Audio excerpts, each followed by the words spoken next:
Hello दोस्तों, नमस्कार। तो स्वागत करते हैं आप सभी का मिस्टर शर्मा इंग्लिश एकेडमी में। जैसे कि आप सबको पता है कि हम प्रतिदिन पार्ट्स ऑफ स्पीच को पहले समझते हैं, उसके बाद नाउन प्रनाउन मतलब इसके जो टाइप्स है उसको समझते हैं, वो भी संक्षेप में, ज़्यादा विस्तार में हमें नहीं समझना है क्योंकि ये क्लास वोकेब क्लास है। हमें अंग्रेजी के नए शब्द सीखने होते हैं, तो ये सिर्फ अंग्रेजी के शब्द हैं। तो चलिए शुरू करते हैं बिना किसी देरी के। अगर आप इस चैनल पर नए आए हुए हैं तो इस चैनल को सब्सक्राइब कीजिएगा, लाइक कीजिएगा और अपने दोस्तों के पास शेयर कीजिएगा। जिनकी अंग्रेजी कमज़ोर है उनको ज़रूर शेयर कीजिएगा ताकि उनको भी हेल्प मिल सके। तो चलिए समझते हैं पार्ट्स ऑफ स्पीच को। ठीक है, तो पार्ट्स ऑफ स्पीच के कितने टाइप्स होते हैं? 8। Noun, pronoun, adjective, verb, adverb, preposition, conjunction, interjection. Noun किसे कहते हैं? किसी भी दुनिया में कोई भी अगर नाम है तो उसे हम नाउन कहते हैं। प्रनाउन किसे कहते हैं? तो प्रनाउन, नाउन के जगह पे इस्तेमाल होने वाले वर्ड को हम प्रनाउन कहते हैं। आप यहाँ पर देख सकते हैं इसके एग्जाम्पल को। जैसे नाउन है तो एक डॉग है, गार्डन है, वर्क है। प्रनाउन है तो pronoun he, she, I, who, you. अगर आप चाहते हैं कि इन सभी का मैं एक डिटेल वीडियो लाऊं तो इस चैनल पे जब 10,000 अगर सब्सक्राइबर हो जाते हैं उसके बाद ये सारे पार्ट्स ऑफ स्पीच और बेसिक इंग्लिश ग्रामर के क्लास शुरू होगी। तो आपका टारगेट है कि 10,000 सब्सक्राइबर कीजिए, उसके बाद सारी वीडियो लगातार आना शुरू हो जाएगी। तो चलिए समझते हैं नाउन प्रनाउन एडजेक्टिव को। एडजेक्टिव किसे कहते हैं? तो नाउन को समझ लें, किसी दुनिया में अगर कोई भी नाम है तो उसे हम नाउन कहते हैं। ठीक, अच्छे से मेरे साथ रटिएगा। प्रनाउन किसे कहते हैं? तो प्रनाउन, नाउन के जगह पे इस्तेमाल होने वाले शब्द को हम प्रनाउन कहते हैं, जैसे ही, she, I, who, you. Adjective किसे कहते हैं? तो एडजेक्टिव नाउन और प्रनाउन की विशेषताओं को बताने वाले शब्द को हम एडजेक्टिव कहते हैं। एडजेक्टिव किसे कहते हैं? नाउन और प्रनाउन के जो विशेषताओं को बताता है उस शब्द को हम एडजेक्टिव कहते हैं। जैसे ब्रेव, स्मार्ट, गुड। वर्ब को समझते हैं तो वर्ब एक प्रकार का एक्शन है। ठीक है, एक एक्शन है, एक्शन को ही हम वर्ब कहते हैं। और इसको अच्छे से समझेंगे तो नाउन और प्रनाउन, रुक जाइए इसको मिटा लेते हैं, अच्छे से समझिएगा। ठीक है, अगर आपको इंग्लिश सीखना है तो शुरू से अंत तक ज़रूर देखिएगा और चैनल को सब्सक्राइब जरूर कीजिएगा। मैं फिर से कह देता हूँ, चैनल को सब्सक्राइब कीजिएगा। अगर आप चाहते हैं इन सभी पे डिटेल वीडियो चाहते हैं और बेसिक इंग्लिश ग्रामर चाहते हैं तो चैनल को 10,000 ज़रूर पहुँचाइए। 10,000 सब्सक्राइबर सपोर्ट ज़रूर कीजिएगा। तो चलिए समझते हैं वर्ब को। वर्ब एक प्रकार का एक्शन है, एक्शन को ही हम वर्ब कहते हैं। या यूँ समझे कि नाउन और प्रनाउन के द्वारा जो काम किया जाता है उसे ही हम वर्ब कहते हैं। नाउन और प्रनाउन के द्वारा जो काम किया जाता है उसे हम वर्ब कहते हैं, जैसे रन, वॉक, लिसन, गो। ठीक, अब एडवर्ब किसे कहते हैं? एडवर्ब, वर्ब की विशेषताओं को बताने वाले शब्द को हम एडवर्ब कहते हैं। वर्ब के विशेषताओं को बताने वाले शब्द को हम एडवर्ब कहते हैं। जैसे ईजिली, स्लोली, केयरफुली। जैसे ये वर्ब है। वर्ब जैसे राम दौड़ रहा है तो राम कैसे दौड़ रहा है? राम ईजिली, बहुत आसानी से दौड़ रहा है। किसी को पहाड़ी पे दौड़ने में किसी को कठिनाइयों का सामना करना पड़ रहा है, लेकिन यहाँ राम को आसानी लग रही है, मतलब आसानी से वो चढ़ जा रहा है, तो उसे हम एडवर्ब कहते हैं। ये हो गया एडवर्ब हो गया। ईजिली, स्लोली, केयरफुली, इन सभी का डिटेल वीडियो चाहते हैं, मैं फिर से कह देता हूँ, तो 10,000 सब्सक्राइबर जरूर कीजिएगा। अब एडवर्ब समझ गए, फिर से एक बार रिपीट कर लेते हैं। नाउन किसे कहते हैं? किसी भी नाम को नाउन कहते हैं। नाउन के जगह पे इस्तेमाल होने वाले शब्द को प्रनाउन कहते हैं। एडजेक्टिव किसे कहते हैं? तो नाउन और प्रनाउन की विशेषताओं को बताने वाले शब्द को हम एडजेक्टिव कहते हैं। वर्ब किसे कहते हैं? वर्ब एक प्रकार का एक्शन है और नाउन और प्रनाउन, नाउन या प्रनाउन के द्वारा किए गए काम को हम वर्ब कहते हैं। एडवर्ब किसे कहते हैं? तो वर्ब की विशेषताएं बताने वाले शब्द को हम एडवर्ब कहते हैं। अब प्रीपोजिशन है। प्रीपोजिशन किसे कहते हैं? तो प्रीपोजिशन दो शब्दों से मिलकर बना है, प्री और पोजीशन। प्री मतलब होता है पहले और पोजीशन मतलब होता है उसका स्थान। ये किसके बारे में बात कर रहा होता है? तो ये नाउन और प्रनाउन, अगर कोई शब्द है तो वो दूसरे वाक्य और दूसरे शब्दों के साथ जो लिंक बनाता है उसे हम प्रीपोजिशन कहते हैं। या यूँ कहें कि नाउन और प्रनाउन के जगह को, उसके पोजीशन को बताने, जो वर्ड बताता है उसके पोजीशन के, कि वो कहाँ पर है, वो कहाँ पर है, वो किधर है, वो कहाँ से जा रहा है, मतलब उसके पोजीशन को अगर जो बताता है उस वर्ड को हम कहते हैं प्रीपोजिशन, प्रीपोजिशन कहते हैं। जैसे नियर, एट, विद, फ्रॉम, इन। अब समझते हैं कंजंक्शन को। ठीक है, कंजंक्शन। कंजंक्शन किसे कहते हैं? तो एक वर्ड और दूसरे वर्ड या दो सेंटेंस हो, दो शब्दों, दो वर्ड्स हो, और दो वर्ड्स या दो सेंटेंस के बीच में जो वर्ड संबंध बताता है उसे हम कंजंक्शन कहते हैं। सॉरी, यहाँ पर एन मिस्टेक है, यहाँ एन होगा, कंजंक्शन होगा, तो इसे आप समझ लीजिएगा। यहाँ पर एन है, जे कंजंक्शन ऐसे होता है, CONJUNCION। यहाँ पर टाइपिंग मिस्टेक है, ठीक है, तो आप समझ जाइएगा, बस समझिएगा। ठीक है, समझना है आपको, अंग्रेजी को रटना नहीं है, सिर्फ सीखना है। तो कंजंक्शन किसे कहते हैं? यहाँ एन लिख देते हैं। तो कंजंक्शन किसे कहते हैं? तो दो वर्ड्स या दो सेंटेंस के बीच में बताने वाले संबंध को, जो वर्ड दो शब्दों या दो वाक्यों के बीच में जो संबंध बताता है उसे हम कंजंक्शन कहते हैं। जैसे एंड, बट, बिकॉज, बिफोर। ठीक है, ये हमारे यूट्यूब पे दूसरा क्लास है। ठीक है, तो थोड़ा समझने का प्रयास कीजिएगा और थोड़ा सपोर्ट कीजिएगा ताकि मुझे भी मोटिवेशन मिलती रहे। जैसे जैसे आप सब्सक्राइब करेंगे, लाइक करेंगे और आप कुछ सीखेंगे तो मुझे मोटिवेशन मिलेगा और अच्छे से इसमें क्लास में और क्वालिटी बिल्ड होगा।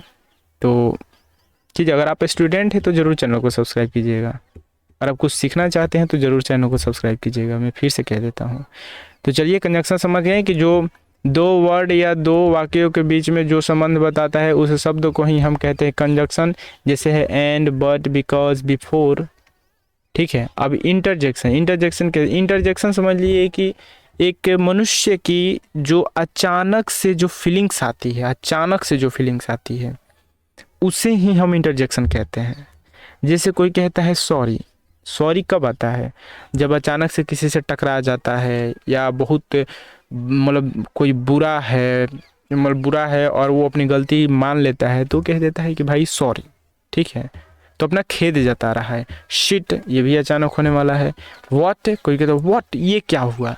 अब यहाँ वाव, मतलब कोई खाना बनाया और वहाँ पर अचानक देखो वाव कितना स्वादिष्ट है भोजन, तो वहाँ पर अचानक से जो फीलिंग्स होती है उसे हम इंटरजेक्शन कहते हैं। ठीक है, सडनली फीलिंग्स को हम इंटरजेक्शन कहते हैं। ये सारे इसके शॉर्ट्स हैं, ये कहीं वर्ड्स लिखे होंगे तो उसके साइड में ये लिखा होता है। ठीक, तो आप लोग ये समझिए, बस एक बार शॉर्ट में समझ लेते हैं सभी को।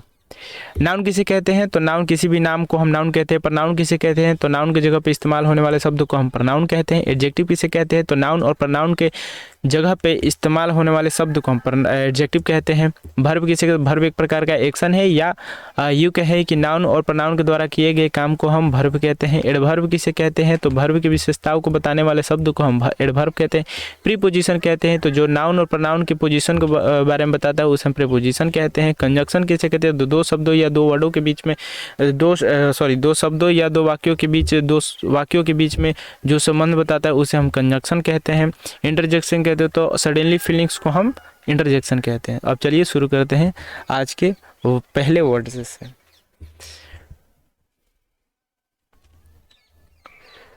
पहला है अपीयर, ठीक है, इसको याद करेंगे, अच्छे से याद करेंगे।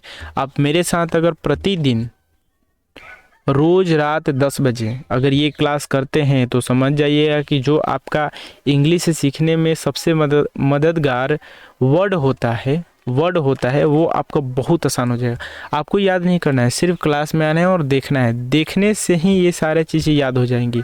और ये सभी चीज़ों को रटना नहीं है, रटना बिल्कुल नहीं है, सिर्फ समझना है और अपनी ज़िंदगी के साथ जोड़िए, तब जाकर के आपको अंग्रेजी थोड़ी आसान लगेगी।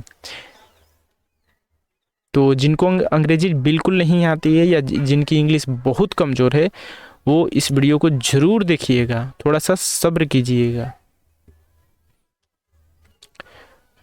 चलिए शुरू करते हैं। अपीयर, अपीयर, मेरे साथ बोलिए अपीयर, अपीयर। देखिए यहाँ पर प्रोनाउंसिएशन है, कैसे उच्चारण करना है ये भी मैंने लिख रखा है, ऐसे आपको यूट्यूब पे कोई नहीं पढ़ाता होगा, तो अच्छे से प्रोनाउंसिएशन भी कीजिएगा, उच्चारण भी इसका अच्छे से कीजिएगा। अपीयर, अपीयर, अपीयर मतलब होता है दिखना या प्रकट होना। अपीयर मतलब होता है दिखना या प्रकट होना। तो A P P E A R, मेरे साथ बोलिए A P P E R, appear, appear, appear मतलब दिखना, प्रकट होना। चलिए दूसरे वर्ड के पास जाते हैं। सिचुएशन, सिचुएशन, सिचुएशन, देखिए यहाँ पर लिखा है सिचुएशन। सिचुएशन कैसे पढ़ना है यहाँ पर मैंने लिख रखा है, तो सिचुएशन को याद करेंगे। सिचुएशन मेरे साथ बोलिए SITUATION, फिर से SITUATION, situation, situation, situation, situation मतलब परिस्थिति या स्थिति, परिस्थिति या स्थिति। नेक्स्ट रीसेंट, मेरे साथ बोलिए रीसेंट, RECENT, RECENT, मन में बोलते रहिए, ठीक है, तभी सारे वर्ड्स याद होंगे। Recent, RECENT, recent, recent, recent मतलब हाल का, नया, मतलब रिसेंट कोई काम हुआ है उसे हम रीसेंट, जैसे ये फल कब टूटा, तो कोई बोलेगा अभी बस रिसेंटली अभी टूटा ही है।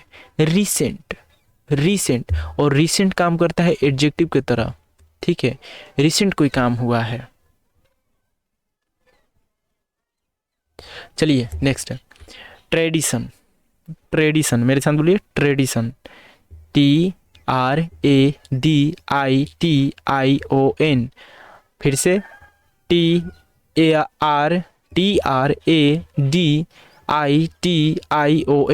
Tradition, tradition, tradition, tradition, tradition मतलब परंपरा, रिवाज या प्रथा। आप कहीं सुने होंगे कि ये हमारा ट्रेडिशन है, ठीक है, तो सुने वो ट्रेडिशन मतलब आपकी परंपरा होती है, रीति रिवाज होती है, ट्रेडिशन उसे बोलते हैं। फिर से मन में बोलिए ट्रेडिशन। वीडियो पसंद आता है तो चैनल को सब्सक्राइब कीजिएगा ज़रूर, और आप ऐसी बहुत ही अपनी भाषा में अंग्रेजी सीखना चाहते हैं तो इस चैनल के साथ आज से ही जुड़ जाइए, आगे बहुत अच्छे अच्छे वीडियो आने वाली है। चलिए नेक्स्ट स्टीयर, मेरे साथ बोलिए स्टीयर, देखिए यहाँ पर लिखा है स्टीयर, पढ़िए STEER,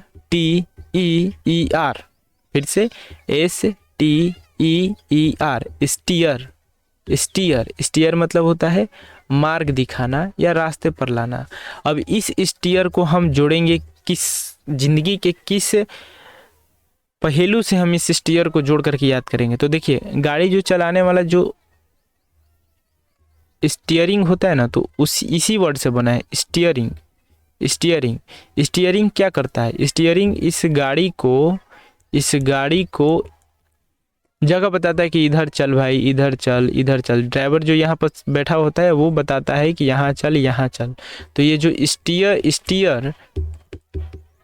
स्टीयर इसी से बना है स्टीयरिंग, तो ये स्टीयर ING बन करके उसका एक नाउन हो गया। तो ये आपको आगे आने वाले क्लासों में पता चलेगा कि ING जब लगा तो ये क्यों नाउन बना।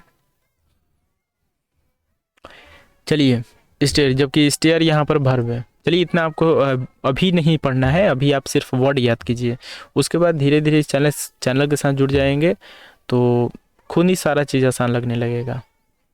तो चलिए स्टीयर को समझ लेते हैं। स्टीयरिंग से समझिए, स्टीयरिंग और स्टीयर। स्टीयर हो गया, स्टीयर मतलब मार्ग दिखाना, रास्ते पर लाना। नेक्स्ट है script. Script SCRIPT, SCRIPT, script. Script script script script मतलब हस्तलिपि या लिखावट या खत। स्क्रिप्ट। कोई कहता नहीं कि मेरे ड्रामा का भी स्क्रिप्ट तैयार नहीं हुआ है, कहीं आप सुने होंगे, और नहीं सुने हैं तो थोड़ा सुनिए, ऐसे ऐसे चीज़ों को यूट्यूब पे सर्च कीजिए और सुनिए। जब तक आप सुनेंगे तब तक आपको वर्ड याद नहीं होगा, पहले आप वर्ड मजबूत कीजिए, उसके बाद इंग्लिश सीखिएगा। स्क्रिप्ट। स्क्रिप्ट फिल्म में भी पहले स्क्रिप्ट लिखा जाता है, ठीक है, तो फिल्म से भी इसे जोड़ करके याद कर सकते हैं। स्क्रिप्ट। स्क्रिप्ट एक ही वर्ड को बहुत सारे जिंदगी के पहलुओं के साथ जोड़िए। स्क्रिप्ट, इस पे जो स्क्रिप्ट लिखा है अपने भाई बहनों से, माता पिता से इसके बारे में चर्चा कीजिए। जितने भी वर्ड है ना अपने लाइफ में इसको उतारिए, बार बार इसे बोलिए, तभी जा कर के आपको ये सारे वर्ड्स आसानी से याद होंगे। ऐसे रटने से याद नहीं होगा। रटंत विद्या कभी काम नहीं आती, ठीक है, तो इसको याद कीजिए।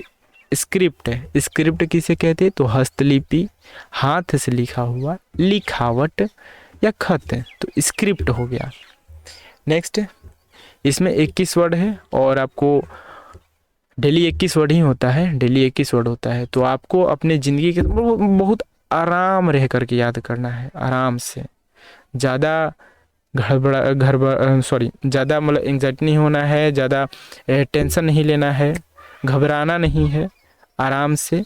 जैसे आप मुझे अपना दोस्त समझ जाइए कि आप हमसे बात कर रहे हैं और आपको याद करवा रहे हैं। जब आप अंग्रेजी के वर्ड से सीख जाएंगे ना तो आपको फिर कोई ये नहीं कहेगा कि आपको कुछ आता नहीं है। अंग्रेजी आज बहुत बड़ा लैंग्वेज बन चुका है। जिसको अंग्रेजी नहीं आती ना उसको कुछ नहीं आता। कम से कम आप इतना बन जाइए कि आप अंग्रेजी को अच्छे से पढ़ सको और उनके शब्दों को जान सको। कोई पूछे कि भैया स्टेयर का मतलब क्या होता है, तो स्टेयर सीधे मार्ग दिखाना। स्क्रिप्ट क्या होता है भाई, तो जो लिखा जाता है कविता, जो ड्रामा फिल्म जो होती है उनमें जो लिखा जाता है वो सारी हाथ की लिखी हुई चीज़ें स्क्रिप्ट ही होती है, ठीक है। तो अच्छे से इन सबों को याद कीजिए, अपनी ज़िंदगी में इसे उतारिए। स्क्रिप्ट हो गया, समझ में आ गया होगा आपको। इसके जितना बात करेंगे ना इससे, इन सारे शब्द, इन सारे वर्ड्स के बारे में, उतना ही जल्दी याद होगा। और आपको भी कुछ सुझाव देना हो तो आप कमेंट्स बॉक्स में ज़रूर लिखिएगा कि और कौन से ऐसे तरीके हैं जिनसे आप अंग्रेजी को अच्छे से सीख सकते हो। अंग्रेजी भाषा को आप एक कोर्स की तरह मत समझो, आप इसको एक मजाक लेकर के याद करो अच्छे से। क्या है, बहुत आसान है भाई। मुझे जैसे आप कहीं भी अगर गांव देहात में रहते हैं, सरकारी स्कूलों में पढ़ते हैं, तो आपको पता होगा कि अंग्रेजी बहुत बड़ी भाषा है आप लोगों के लिए या हम जैसों के लिए भी, ठीक है। इंडिया में जितने भी लोग हैं सबके लिए अंग्रेजी बहुत बड़ी भाषा है। अंग्रेजी सीखना बहुत ज़रूरी है। तो पहले हम शब्द सीखेंगे। स्क्रिप्ट हो गया। Next, plot. प्लॉट ये आप शहरों में सुने होंगे कि प्लॉट क्या होता है। तो प्लॉट देखिए क्या होता है, भूमि का एक टुकड़ा, और ये एक षड्यंत्र भी होता है। षड्यंत्र जो रची जाती है उसका भी मतलब होता है प्लॉट।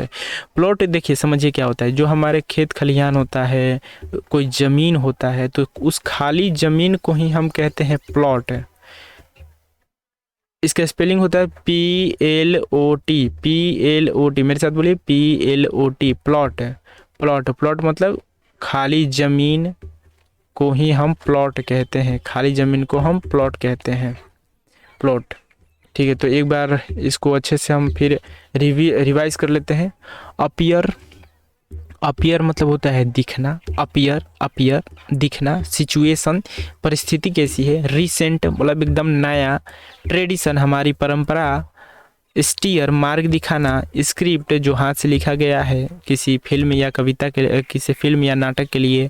प्लॉट खाली ज़मीन को हम प्लॉट कहते हैं। ठीक, आशा करते हैं आप सभी को अच्छे से याद हो गया होगा। चलिए नेक्स्ट वर्ड पे जाते हैं और उसको भी आसानी से याद करते हैं। हाईली, हाईली इसके स्पेलिंग को समझेंगे। HIGHLY, हाईली, हाईली मेरे साथ बोलिए हाईली, हाईली। हाईली मतलब अधिक मात्रा में, हाई मतलब ऊंचा, इसमें LY लगा दिए तो ये हो गया हाईली, अधिक मात्रा में, अधिक मात्रा में, highly.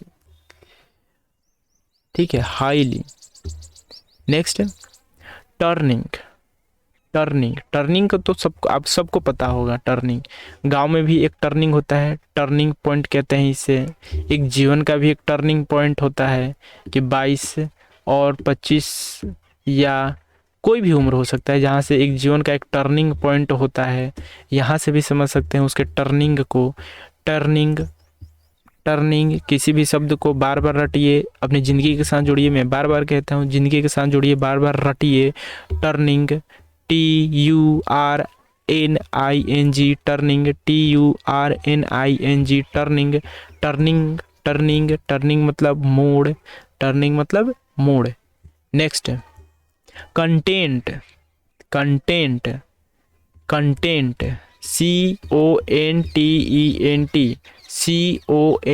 CONTENT, content, content, content मतलब विषय सूची। कंटेंट, कोई कहता है ना, आप सुने होंगे यूट्यूब पे, यूट्यूब देखते होंगे तो वहाँ पर सुने होंगे कि मेरा कंटेंट ना उतना अच्छा नहीं है जितना होना चाहिए। कंटेंट मतलब क्या कि विषय सूची, मतलब कोई पढ़ा भी रहा है या कोई पढ़ा रहा है या कोई पढ़ रहा है या कोई काम कर रहा है, कोई ऑफिस का काम होता है तो वो बोलता है कि कंटेंट मेरा बहुत अच्छा है, कंटेंट मेरा बहुत अच्छा है। कंटेंट मतलब क्या है, उसकी विषय सूची बहुत अच्छी है, उसकी विषय सूची। तो समझिए कि कंटेंट एक विषय सूची है जिस पे हम काम करते हैं, या जो हमारा लिखा पढ़ी का एक ब्यौरा होता है तो उसे हम कंटेंट कहते हैं। ठीक है, कंटेंट कहते हैं, जो लिखा पढ़ी का जो होता है उसे हम कंटेंट कहते हैं। ठीक है, उसे हम क्या कहते हैं, कंटेंट। तो अपनी ज़िंदगी के साथ जुड़िए और अच्छे से इसको याद कीजिए, कंटेंट को। ठीक, अब नेक्स्ट वर्ड देखेंगे। नेक्स्ट वर्ड क्या है, अगेंस्ट। अगेंस्ट तो सबको याद होगा, तुम मेरे अगेंस्ट हो। तो इसको हम पढ़ते कैसे हैं, देखिए, against, against, against, against, AGAINST, AGAINST, against. Against मतलब विपरीत हो, तुम मेरे खिलाफ हो तो अगेंस्ट। अगेंस्ट मतलब मेरा दोस्त मेरे अगेंस्ट है, मेरा दोस्त मेरे अगेंस्ट है। तो ये मतलब ये उसके विपरीत है, ये जो करना चाहता है वो नहीं चाहता, वो कोई कुछ और काम चाहता है। या ये एक दोस्त है, ये दोस्त है तो इसके लिए ये लड़ रहा है एक लड़की के लिए, तो ये इसी के अगेंस्ट आ गया, मतलब इसके ही खिलाफ आ गया कि नहीं ये मैं होने नहीं दूंगा, ऐसेटा ऐसेटा, इसको छोड़ो। ये अब आप खुद से अपने एग्जाम्पल को सेट कीजिए अच्छे से, क्योंकि हमारा टारगेट है सिर्फ वर्ड को याद करना। ठीक है, तो वर्ड को याद कीजिए और अपनी ज़िंदगी के साथ जुड़िए। अगेंस्ट, अगेंस्ट मतलब विपरीत और खिलाफ। नेक्स्ट वर्ड को देखेंगे, एडिक्वेट। ये आपके लिए नया वर्ड हो सकता है, लेकिन इसको अच्छे से पढ़ेंगे। आपको ये ऐसे अगर कहीं लिखा होगा ना तो आपको पढ़ा नहीं जाएगा, सही से पढ़ा नहीं जाएगा, लेकिन मैंने यहाँ लिख रखा है कि कैसे पढ़ा जाता है इसे। एडिक्वेट, एडिक्वेट मेरे साथ बोलिए, adequate, adequate, adequate, ADEQUATE, ADEQUATE, adequate, adequate, adequate. Adequate मतलब होता है पर्याप्त, मतलब मेरे पास पर्याप्त है।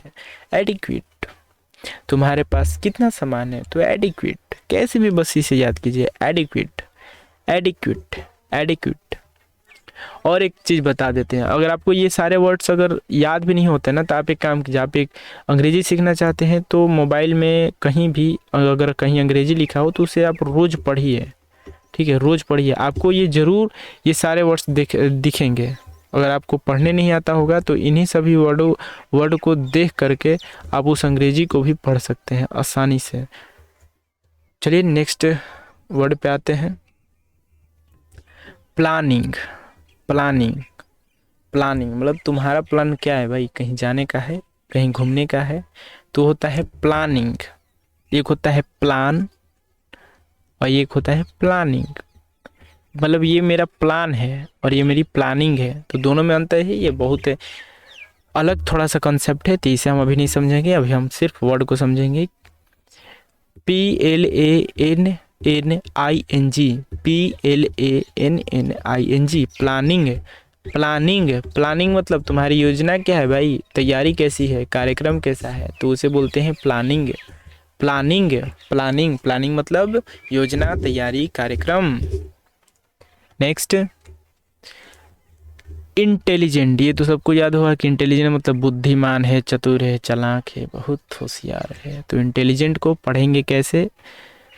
जिनको इंग्लिश पढ़ने नहीं आती उनके लिए ये बहुत हार्ड हो सकता है, लेकिन जिनको पढ़ने आती है वो उनके लिए तो बहुत हलवा है, लेकिन आप भी देख सकते हैं ताकि आपका रिवीजन होता रहे। चलिए इंटेलिजेंट को अच्छे से, इंटेलिजेंट तो आप बोल देंगे लेकिन लिखेंगे नहीं, लिख नहीं पाएंगे, तो इसको याद करेंगे हम। INTELLIGENT, intelligent. फिर से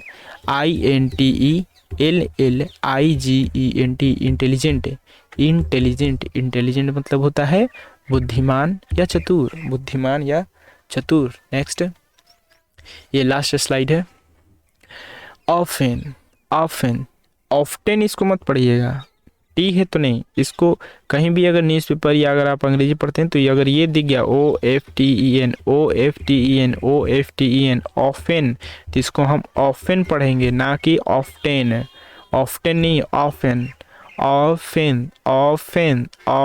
ऑफेन मतलब अक्सर या बार बार, अक्सर या बार बार, ऑफेन।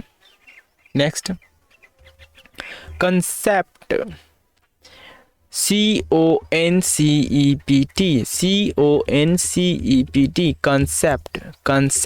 कंसेप्ट मतलब विचार, धारणा, सिद्धांत, कैसा कंसेप्ट है, किस कंसेप्ट पे बेस्ड है, सारे। तो कंसेप्ट।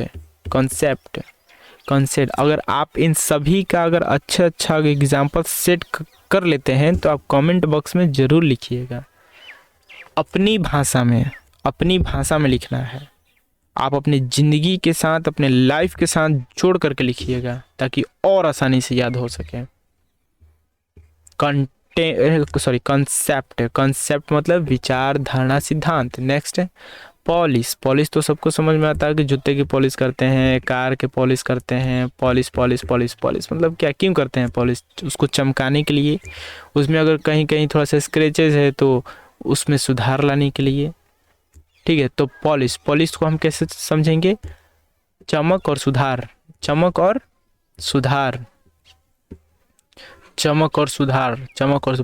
पॉलिश, चमक और सुधार, पॉलिश। इसको याद करते हैं, POLISH,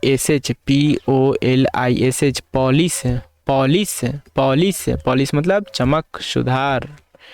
नेक्स्ट, इमेजिनेशन। ये भी आपके लिए बहुत बड़ा हो सकता है और अगर कहीं देखेंगे तो आपको शायद पढ़ने भी नहीं आएगा, जिनको अंग्रेजी नहीं आती है। बाकी जिनको अंग्रेजी आती है वो अच्छे से पढ़ सकते हैं। तो चलिए इसको याद करते हैं अच्छे से। IMAGINATION। अगर TION अगर कहीं दिख गया ना तो समझिए कि वो सन पढ़ा जाएगा, सन, ठीक है। तो imagination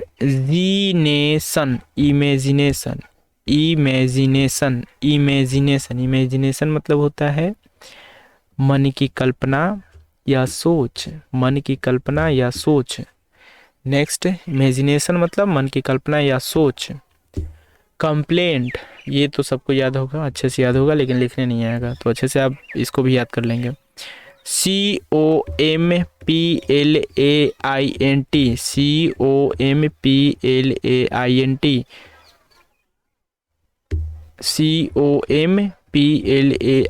COMPLAINT, complaint, complaint, complaint, complaint, complaint मतलब होता है शिकायत, कंप्लेंट मतलब होता है शिकायत।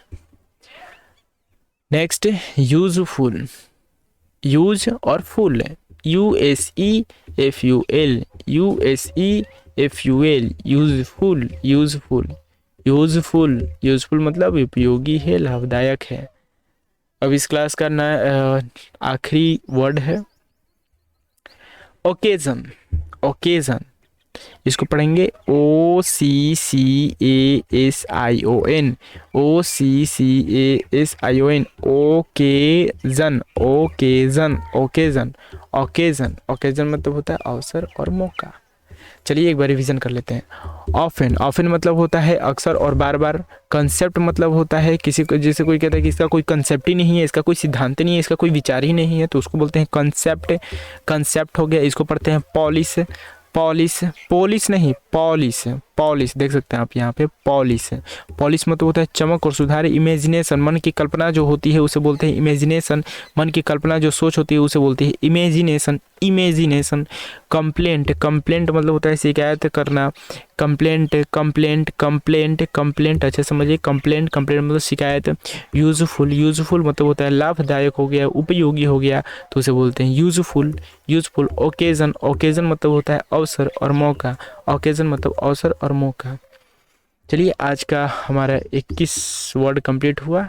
आशा करते हैं कि आप सभी को अच्छे से याद हुआ होगा, और इन सभी वर्ड्स का अगर कोई अच्छा सा एग्जाम्पल अगर सेट होता है आप अपने जीवन के साथ, तो अपनी भाषा में इसको सेट करके ज़रूर लिखिएगा कमेंट बॉक्स में। चलिए आज का मैचिंग टेस्ट है जो मैंने कल क्लास लिया था, उसका ये फर्स्ट जो क्लास लिया था ना, तो उसका ही है, उसमें से वर्ड लिया है मैंने, और आप सभी को इन सभी को मैच करना है कौन सा सही होगा। जैसे यहाँ है practice, path, need, pretend, able. फिर से path, practice, path, need, pretend, able. दिखावा करना, योग्य, अभ्यास, रास्ता और ज़रूरत। आपको इससे मिलाना है, ऐसे ऐसे करके मिलाना है, और मिला करके आपको कमेंट बॉक्स में बताना है। चलिए अगर आपको अच्छा लगता है और लगता है कि ऐसे आप अंग्रेजी को थोड़ा आसानी से सीख सकते हैं, अंग्रेजी के शब्दों को सीख सकते हैं, तो चैनल को सब्सक्राइब जरूर कीजिएगा। ठीक, सब्सक्राइब जरूर कीजिएगा, लाइक ज़रूर कीजिएगा, और कमेंट जो मैंने दे रखा है करने के लिए उसको कमेंट भी कीजिएगा। ठीक है, और अपने दोस्तों के पास भी शेयर कीजिए अपनी भाषा में। देखिए इंग्लिश जो होता है ना, इंग्लिश समझ लीजिए, इंग्लिश जो होता है ना, वो जब तक इसे अपनी भाषा में नहीं समझेंगे ना, तब तक आपको याद ही नहीं होगा। तो इसलिए अपनी भाषा में ज़्यादा से ज़्यादा कोशिश करिए कि समझें, इंग्लिश को ज़्यादा भारी और बहुत हार्ड सब्जेक्ट ना समझें। ठीक, तो चलिए आज की वीडियो हम यहीं समाप्त करते हैं और मिलते हैं नेक्स्ट क्लास में। जय हिंद।